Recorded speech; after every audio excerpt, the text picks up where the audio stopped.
আসসালামু আলাইকুম। SM YouTube channel থেকে আমি শামীম আহমেদ আপনাদেরকে জানাই স্বাগতম।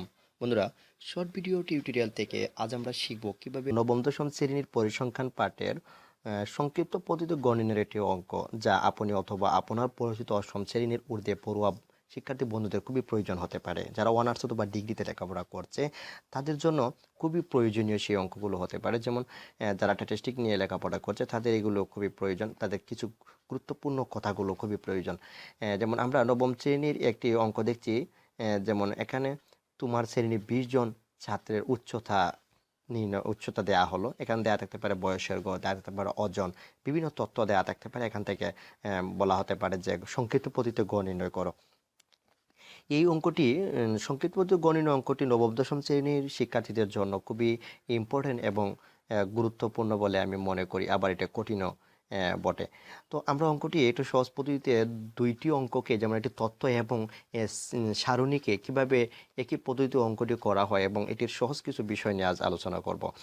তো এখানে তথ্য দেয়া আছে, তথ্যকে সারণীতে রূপান্তর করতে হবে। আর যদি সারণী দেয়া থাকে তাহলে আর সে তথ্যতে রূপান্তর করতে হবে না, তখন ডাইরেক্ট অঙ্কটি করা যাবে। তথ্য দেয়া থাকলে কিভাবে আগে সারণী তৈরি করতে হয়, তারপর আমরা সারণী থেকে আমরা মূল অঙ্কটি করব। এখান থেকে আগে সারণী তৈরি করতে হলে আমাদেরকে যে এই উপাত্তের সবচেয়ে সর্বোচ্চ সংখ্যা এবং সর্বনিম্ন সংখ্যা নির্ণয় করতে হবে। এখান থেকে সর্বোচ্চ সংখ্যা নির্ণয় করতে হলে আগে দেখতে হবে যে অঙ্কগুলো কয় অঙ্কের বিশিষ্ট। অর্থাৎ আমি দেখতে পাচ্ছি 2 অঙ্ক বিশিষ্ট। যেমন 2 অঙ্ক বিশিষ্ট হলে আগে দশকের গড়ের সংখ্যা কোনটি বড় আমি দেখব। এখান থেকে আমি দেখছি দশকের গড়ের সর্বোচ্চ সংখ্যা হলো 6, অর্থাৎ 60-এর উপরে। আর 60-এর উপরে আমি সংখ্যাটি দেখতে পাচ্ছি এখানে যে 66, অর্থাৎ 66 হবে সর্বোচ্চ সংখ্যা। এবং সর্বনিম্ন সংখ্যা এভাবে খুঁজে যদি, তাহলে দেখতে পাচ্ছি সর্বনিম্ন সংখ্যা হলো 4, অর্থাৎ 40। 40-এর নিচে সংখ্যাটি হবে এখানে 40-এর নিচে 48। 48 হবে সর্বনিম্ন সংখ্যা। তাহলে সর্বোচ্চ সংখ্যা থেকে সর্বনিম্ন সংখ্যা বিয়োগ দিয়ে এর বাদ দেওয়া অঙ্কটি যোগ করলেই আমরা পেয়ে যাব টোটাল পরিধি। আর পরিধি থেকে আমরা শ্রেণীর ব্যাপ্তি বাদ দিলেই পেয়ে যাব আমরা কাঙ্ক্ষিত অঙ্ক। অর্থাৎ এখানে একটি উপাত্ত দিয়ে বলা হয়েছে পরিসংখ্যানের ইংরেজি কি, অর্থাৎ স্ট্যাটিস্টিক আমরা যা বলেছি। বলা হয়েছে শ্রেণীর ব্যবধান 5 ধরে গণসংখ্যা নিবেশন সারণী তৈরি করতে মোট কতটি শ্রেণী হবে এবং গণসংখ্যা নিবেশন সারণী তৈরি করো। আমাদের সংক্ষিপ্ত পদ্ধতি গণ নির্ণয় করতে হলে, অর্থাৎ আমরা যে সংক্ষিপ্ত পদ্ধতি গণ নির্ণয়ের অঙ্কটি করব, এর জন্য আমাদের অবশ্যই প্রয়োজন সারণী তৈরি করা, যা এর আগের অঙ্কেতে বা আগের অপশনে বলা হয়েছে। তো আমাদের মুখ্য আলোচনার বিষয় হলো আজকে সংক্ষিপ্ত পদ্ধতি গণ নির্ণয় করবো, অর্থাৎ একটা সৃজনশীল একটি অঙ্কর অংশ বিশেষ আমরা আলোচনা করব। তারপরও আমাদের এর আগের অঙ্কটির সাহায্য নিতে হচ্ছে যে এখানে শ্রেণীর ব্যবধান 5 ধরে, অর্থাৎ শ্রেণীর ব্যবধান 5 ধরে দেওয়া আছে। যদি দেওয়া না থাকে তাহলে আমাদেরকে র্যাঙ্কের সূত্র দিয়ে আমরা ধারণা করে নিতে হবে আমাদের শ্রেণীর ব্যবধান কত হতে পারে, অথবা শ্রেণীর সংখ্যা কত হতে পারে, আমাদেরকে এভাবে নির্ণয় করতে হবে। এটা উচ্চতর লেভেলে যারা অঙ্ক করবে, যারা স্ট্যাটিস্টিক নিয়ে অঙ্ক করবে, তাদের জন্য এটি খুবই প্রয়োজন। আমি অন্য একটি টিউটোরিয়ালে দেখিয়ে দিব। তো এখানে আমরা আলোচনা করব যে শ্রেণীর সংখ্যা কত হবে, অর্থাৎ কতটি শ্রেণী হবে সারণী তৈরি করতে। তো আমাদের প্রথমে সারণী তৈরি করতে হলে আমি বলেছি যে সর্বোচ্চ সংখ্যা থেকে সর্বনিম্ন সংখ্যা বাদ দিতে হবে। তো এখানে সর্বোচ্চ সংখ্যা আমরা পেয়ে গেছি 66 এবং সর্বনিম্ন সংখ্যা 48। তো আমরা দেখি এখানে সর্বোচ্চ সংখ্যা আমরা পেয়ে গেছি 66, আমি লিখে নিব 66 এবং সর্বনিম্ন সংখ্যা আমরা পেয়েছি 48। তাহলে আমাদেরকে, এবং শ্রেণীর ব্যাপ্তি দেয়া আছে 5, অর্থাৎ এর আগের অপশনে শ্রেণীর ব্যাপ্তি 5 দেওয়া আছে। যদি দেওয়া না থাকে তাহলে আমরা মনে করি ধরে নিতে পারি নবম দশম শ্রেণীর শিক্ষার্থী অবধি। আর যদি এর উপরে লেভেল হয় তাহলে অবশ্যই আমি বলেছি র্যাঙ্কের সূত্র দিয়ে তাকে ধারণা করে নিতে হবে। আর অন্যথায় আমরা 5, যদি আমরা মনে করি আমরা শ্রেণীর ব্যাপ্তি একটা ধারণা করে নিতে পারি যে 50-এর উপরে হবে, তাহলে আমরা 10 শ্রেণীব্যাপ্তি 10 নিতে পারি। আর 50-এর নিচে হলে আমরা শ্রেণীব্যাপ্তি 5 নিতে পারি। এখানে আমি পরিসর নির্ণয় করব। পরিসর নির্ণয় করতে হলে আমার সূত্র অনুযায়ী সর্বোচ্চ সংখ্যা বিয়োগ সর্বনিম্ন সংখ্যা যোগ 1।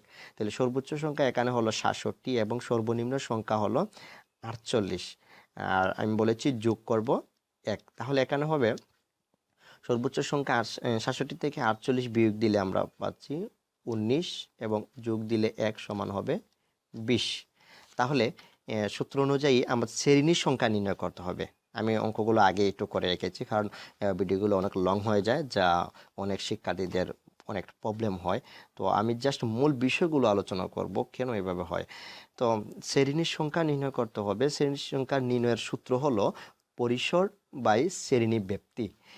অথবা আবার যদি আপনার পরিসরকে শ্রেণীর সংখ্যা দ্বারা ভাগ দেন, তাহলে শ্রেণীর ব্যক্তিও পেয়ে যাবেন। তো এগুলো অনেক সময় থাকে না, যার ফলে আমি এগুলো নিয়ে আলোচনা করি নাই।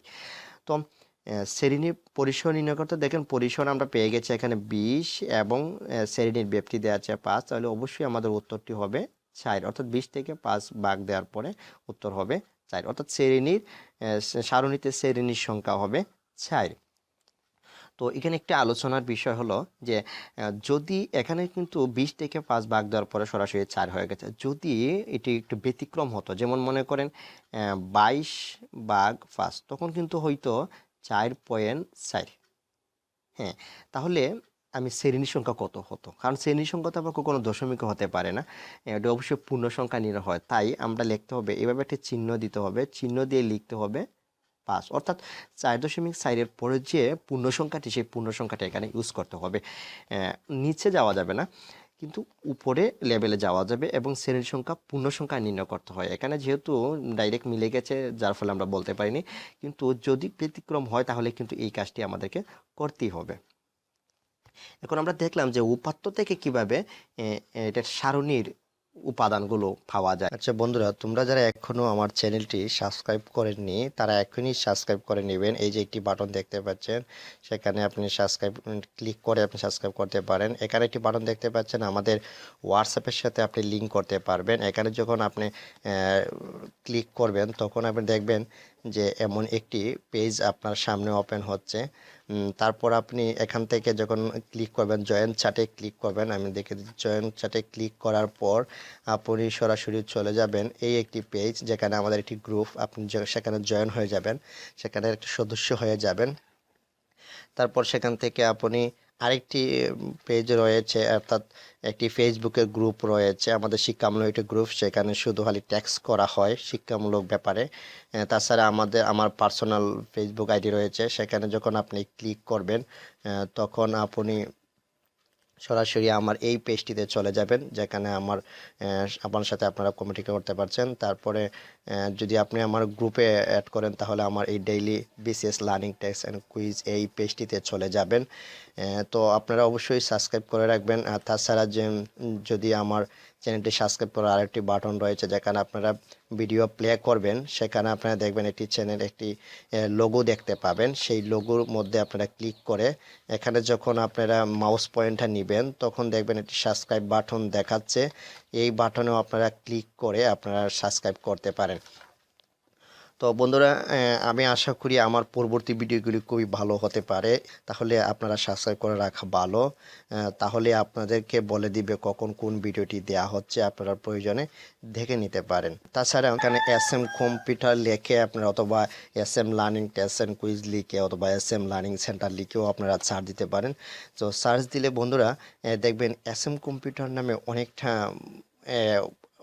আইডি দেখাতে পারে। তো এখানে আমরা দেখতে পাচ্ছি SMC একটি লোগো দেওয়া আছে, ডিজিটাল বাংলার অঙ্গ SMC। এই লোগোতে গিয়ে এখান থেকে সাবস্ক্রাইব করে নিতে পারেন। শেয়ার রয়েছে, শেয়ার করতে পারেন, লাইক দিতে পারেন। এখানে একটি সারণী দেওয়া আছে নিচে। একটি সারণী দেওয়া হলো সংক্ষিপ্ত পদ্ধতিতে গড় নির্ণয় করার জন্য। এখানে বলা হয়েছে যেমন 6 থেকে 10 5 জন, এবং 11 থেকে 15 17 জন, 16 থেকে 20 30 জন, এরকম একটি সারণী দেওয়া আছে। এখন এটা থেকে আমাদেরকে গড় নির্ণয় করতে হবে। তো গাণিতিক গড় কি এবং ক্রমযুক্ত সারণী কি এবং সংক্ষিপ্ত পদ্ধতিতে গড় নির্ণয় কি, আমাদের আজকে আলোচনার বিষয় হলো সংক্ষিপ্ত পদ্ধতিতে গড় নির্ণয়ের আলোচনার বিষয়। তো এই সারণী থেকে আমাদেরকে সংক্ষিপ্ত পদ্ধতিতে গড় নির্ণয়ের সারণীটি তৈরি করতে হবে, যা আমরা আগের অঙ্কটি দেখেছি।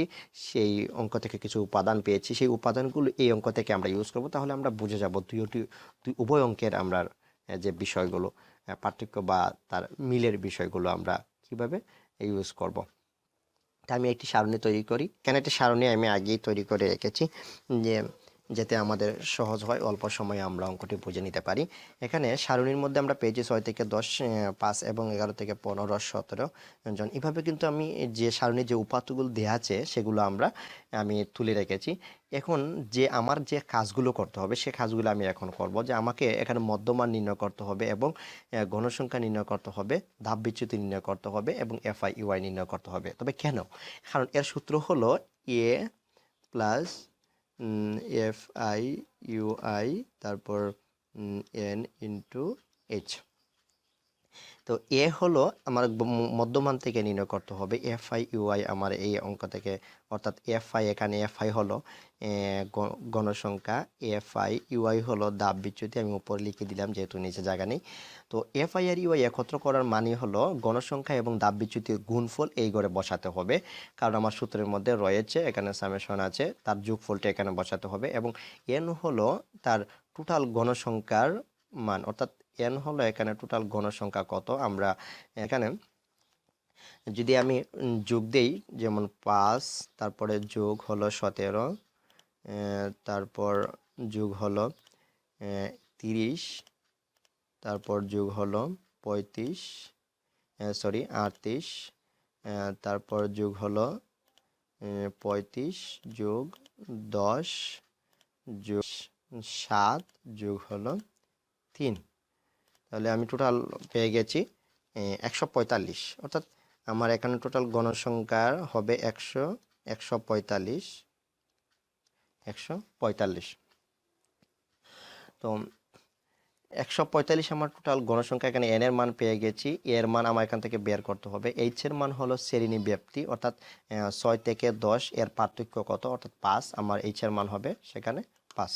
তো আমরা এইচ এর মানটাও পেয়ে গেলাম। এখন আমাদের দরকার সামেশন এফ আই ওয়াই এবং এর মান দরকার। তো এর মান বের করতে হলে আমাদেরকে প্রথমেই প্রত্যেকটি শ্রেণীর নিম্নসীমা এবং উচ্চসীমাকে যোগ করে 2 দ্বারা ভাগ করলে কিন্তু মধ্যমান পেয়ে যাব। অথবা এমনিও মনে করেন 6, 7, 8, 9, 10, এই এখান থেকে একটি, এখান থেকে এভাবে কাটলেন। কাটার পরে মধ্যে যে সংখ্যাটি রয়েছে সেই সংখ্যাটি হবে তার মধ্যমান, অর্থাৎ 8। 8 সাথে এখন এই সেম পদ্ধতিতে প্রত্যেকটি করতে পারেন, অথবা যেমন 11 এবং 15 যোগ করে আপনি যখন 2 দ্বারা ভাগ করবেন তখনই কিন্তু কাঙ্ক্ষিত উত্তর পেয়ে যাবেন। আর আরও সংক্ষেপে হলো, যেমন শ্রেণী ব্যাপ্তি হলো 5। এখন 8 সাথে যখন আপনারা 5 যোগ করে দিবেন, অর্থাৎ এখানে শ্রেণী ব্যাপ্তি কিন্তু আমরা প্রথম গড়েই পেয়েছি, যেমন 6 থেকে 10 হলো 5, যেমন 11 থেকে 15 হলো 5। তো 8 সাথে 5 প্রত্যেকবার তার আগের সংখ্যার সাথে 5 যোগ করলে কিন্তু কাঙ্ক্ষিত উত্তরটি পেয়ে যাবে। যেমন 8 সাথে 5 যোগ করলে আপনি পাচ্ছেন 13, 13 সাথে 5 যোগ করলে 18, তারপরে 23, তারপর যোগ করলে 28, 5 যোগ করলে 33, 5 যোগ করলে 38, 5 যোগ করলে 43। এবার হলো এখান থেকে এর মান নির্ণয় করা। আচ্ছা, এর আগে আমরা টোটাল গণসংখ্যা 145 পেয়েছি।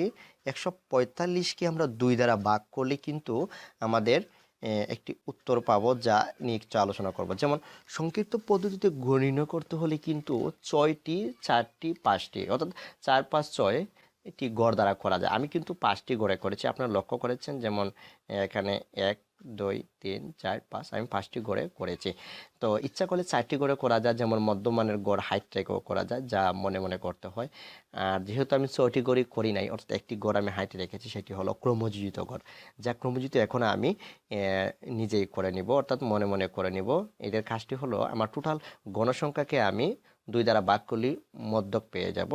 যেমন এটি একটু বেজোড় সংখ্যা, যার ফলে আমাকে 2টি সংখ্যার উপর বিবেচনা করতে হবে। যেমন 145কে যখন আমি 2 দ্বারা ভাগ করব তাহলে হবে 72.5, অর্থাৎ 72 বা 73, 72/73-এর উপরে আমি বিবেচনা করতে হবে। আমি প্রথম থেকে গণসংখ্যাকে যখন যোগ করব, অর্থাৎ তখন ক্রমযোজিত গড় হবে, তখন 72 বা 73 যেই গড়ের মধ্যে রয়েছে সেটি আমি ধরে নিব আমার যে মধ্যকের মান, অর্থাৎ মধ্যক শ্রেণীর মধ্যমান, অর্থাৎ এর মান আমি পেয়ে যাব। তো আমি এখানে দেখি যে প্রথম থেকে যোগ করলে কি পাওয়া যায়। যেমন প্রথম 5, প্রত্যেকবার 5 যোগ আমি দিচ্ছি 17। আমি কিন্তু প্রত্যেকবার সমানে আমি টিপ দিব, না হয় কিন্তু আমি কখন 72 বা 73 অতিক্রম করতেছি আমি বুঝতে পারবো না। আমি দুইটি যোগ করার পরে সমান দিচ্ছি, তারপর আবার যোগ চিহ্ন দিয়ে দিব 30। তারপরে সমান 52 পেয়েছি, এখনও কিন্তু আমি 72 বা 73 পাই নাই, যার ফলে আমি আবার যোগ চিহ্ন দিয়ে দিব 38 সমান দিলাম। এবার কিন্তু দেখেন 72 বা 73-এ অতিক্রম করেছে, যার ফলে আমার এই যে 28 যোগ করার ফলে আমি 28 যোগ করার পরেই কিন্তু আমি সেই উত্তরটি পেয়েছি, অর্থাৎ 28 যে গড়টি রয়েছে সেই গড়টি কিন্তু তার মধ্যকের গড়। তাহলে আমি এখানে 0 দিয়ে দিব, আর এই গড়টি হবে তখন আমার কাঙ্ক্ষিত উত্তর, অর্থাৎ এই দুইটি 21 এবং 25-এর মধ্যে যে গড়টি রয়েছে অর্থাৎ 23ই হবে আমার এর মান। 23 হবে কি এর মান। তাহলে আমি এখানে এর মান পেয়ে গেলাম 23, এবং এইচ এর মান তো আমরা 5 পেয়ে গেছি, এন এর মান আমরা 145 পেয়েছি। এখন আমাদের দরকার হলো যে এই মানটা আমরা কিভাবে নির্ণয় করব। তো এই এই 0 দেওয়ার পরে এখানে কিন্তু -1 -2 -3, তারপর এদিকে প্লাসের 1 2 3 4 এভাবে দিয়ে দিতে হবে। এটা কিন্তু আমি একদম সাদামাটা সংক্ষেপে বলে ফেলছি, কিন্তু এটা আসলে কিন্তু এটা সূত্রকে নির্ণয় করে, সূত্রকে উল্লেখ করে এসেছে। যেমন এটির সূত্র হলো x - a/h, এই হলো তার সূত্র। এখন x হলো কিন্তু এই হলো মধ্যমানকে কিন্তু আমরা x ধরা হয়, তো x - a মানে আমরা বলছি যে এই যে এখন নির্ণয় করেছি 23, সেই 23টি।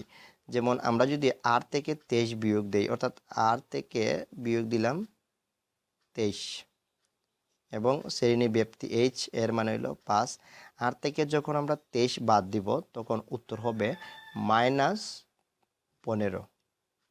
-15 যখন আমরা 5 দ্বারা ভাগ দিব তখন অবশ্যই -3, দেখেন আমরা -3 পেয়ে গেছি।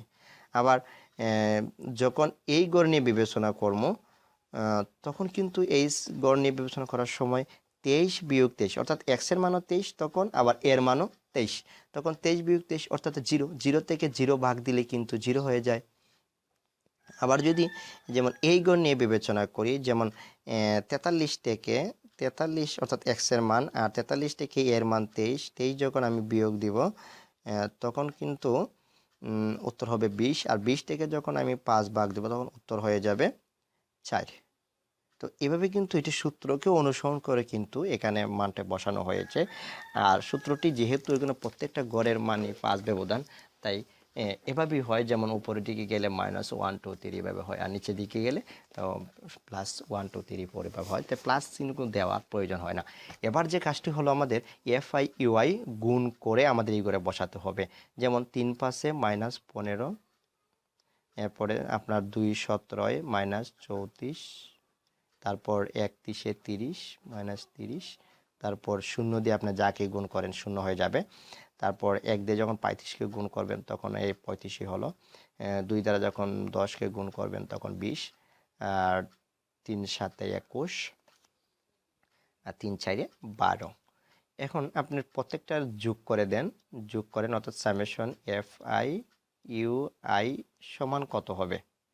আমি এখানে একটি কথা বলে রাখি যে যারা নর্মাল ক্যালকুলেটর দ্বারা গুণ করবেন, যোগ করবেন, তখন কিন্তু আগে যোগের অর্থাৎ প্লাসের যে সংখ্যাগুলো রয়েছে সেই সংখ্যাগুলো আগে যোগ করবেন, তারপরে মাইনাস চিহ্ন দিয়ে দিয়ে সেই মাইনাসের সংখ্যাগুলো তুলবেন। আর যারা সায়েন্টিফিক ক্যালকুলেটর দিয়ে যোগ করবেন তারা কিন্তু একসাথে করতে পারেন। প্রথমেই আপনি মাইনাস দিয়ে 15, তারপরে 34 এভাবে লিখতে পারেন। তো দেখি আমরা নর্মাল ক্যালকুলেটর কীভাবে করব। যেমন নর্মাল ক্যালকুলেটর করতে গেলে আমাদেরকে প্রথমেই নিচ থেকে করতে হবে, অর্থাৎ নিচে আছে প্রথমে 12 যোগ 21, তারপর যোগ 20। আমি বলেছি আগেই যে নর্মাল ক্যালকুলেটর আমি ইউজ করতেছি। তারপর 35। এবার 35-এর পরে কিন্তু 0 এখানে যোগ দেওয়ার কোনো প্রয়োজন নেই, তার মাইনাস দিয়ে আমি তুলব 30, তারপর মাইনাস দিয়ে 34, তারপর মাইনাস দিয়ে 15। এবার সমানে টিপ দিলে আমি পাচ্ছি যে 9, অর্থাৎ তার আগে কোনো মাইনাস চিহ্ন নেই, তাহলে এটি হলো আমাদের কাঙ্ক্ষিত উত্তর, অর্থাৎ প্লাসের 9। তাহলে আমি এখানে লিখব কি 9। এবার আমাদেরকে এই উপাদানগুলো, অর্থাৎ আমি FI/UI এর মান, এখানে এই যে FI/UI এটার মানও কিন্তু আমি পেয়ে গেছি। এখানে সংক্ষিপ্ত পদ্ধতি গড় নির্ণয়ের এই যে সূত্রটি, সেই সূত্রটা আমার এখন ব্যবহার করতে হবে। এখানে আমি এর মান পেয়েছি 23, এবং সামেশন FI1 মান পেয়েছি আমি 9, তারপর এইচের মান আমি পেয়েছি, এখানে এইচের মান পেয়েছি 5 এবং এনের মান 145, তাইলে 23। 9কে 5 দ্বারা গুণ করে আপনি 145 দ্বারা ভাগ করবেন। 9 গুণ 5 সমান 45। এখন ভাগ দিব 145 দ্বারা, সমান হচ্ছে দেখেন 0.310, তারপরে সামথিং এসেছে। তা আমরা প্রথম 2টি বা 3টি গণে বিবেচনা করব। প্রথম 3টি গড় হলো 310 সরি আমি বাংলায় লিখে ফেলছি, বাংলা লিখব 1310। এবার যেহেতু যোগ করব, অবশ্যই 23 যেহেতু পূর্ণ সংখ্যা, আমরা দশমিকের আগে যে সংখ্যাটি রয়েছে সেই সংখ্যার সাথে যোগ করব, অর্থাৎ 0-র সাথে 23 যোগ করলে 23ই হয়, আর দশমিকের পরে যা আছে তা দিয়ে দিব।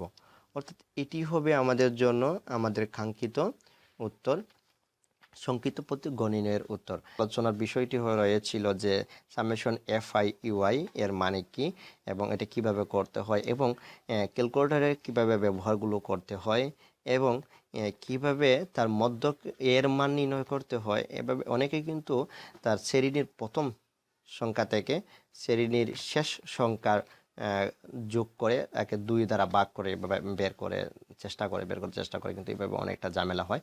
তো আমরা সহজে আশা করি এভাবে বোঝাতে পেরেছি। তো বন্ধুরা, যাদের বিভিন্ন সমস্যা রয়েছে তারা অবশ্যই আমাকে কমেন্টস করবেন, আর অঙ্কের কোনো রিকোয়েস্ট থাকলে অবশ্যই রিকোয়েস্ট করবেন। আমি চেষ্টা করব আপনাদেরকে সেই অঙ্কগুলোর সমস্যার সমাধান করার। তো আজকের মতন আমি এখানে শেষ করছি। আল্লাহ হাফেজ।